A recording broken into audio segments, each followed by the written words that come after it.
Hey guys, November 16th, 2010. I got a quick article I'd like to share with you. The title of this article is Postal Service Reports $8 billion in losses for the year 2010.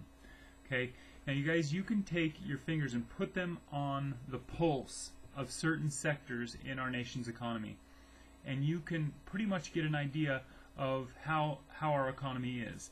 Housing is one of them. Postal Service is another one.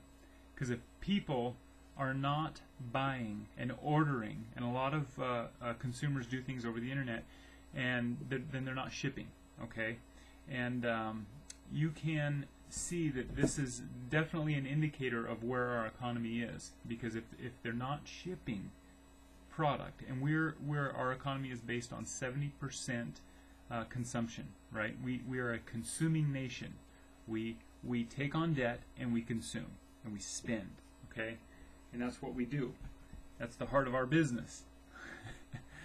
And that's what we're taught by our government. Borrow and spend. Don't save. But anyway, that's off the subject. $8 billion in losses. And this article isn't very long. I just wanted to point this out to you. And also, you know, they have liabilities.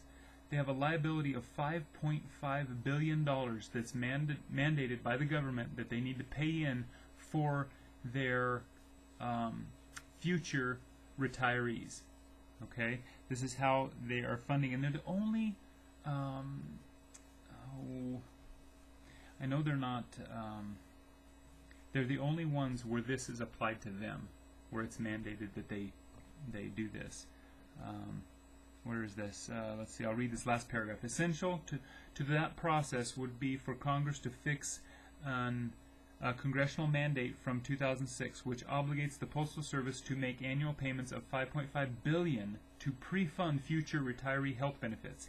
Mr. Rolando said, no other institution in America, public or private, has to do this. Very interesting. And they're going to have troubles funding that. Okay, as you know, that's pretty obvious if you have $8 billion in losses. And that's huge, guys. And they cut 100,000 employees, you know, over the last 2 years. And so we're going to see dollar stamps to make up for this these losses. And along with everything else, it's going to go up. So just kind of give you another indicator of where our country is. This is reality. It's not doom and gloom. This is just a reality. That and this is a good place to put your fingers to check the pulse on our economy. Okay, housing, like I said, is another one, and we continue to see record foreclosures. 4 million foreclosures in 2010 in a recovery. Okay, and you know how we're going to fund our deficits is the Federal Reserve, which I'm going to do a video on. I have to do a video. I found an article I want to read to you guys. It's on the Federal Reserve, central banks, the history of central banks and what they mean, and how they manipulate events. Oh, if we were only told the truth in history class of how our history really went and why it went that way, we would be much better off, I would think. And so I'm going to do a video on that. Very interesting.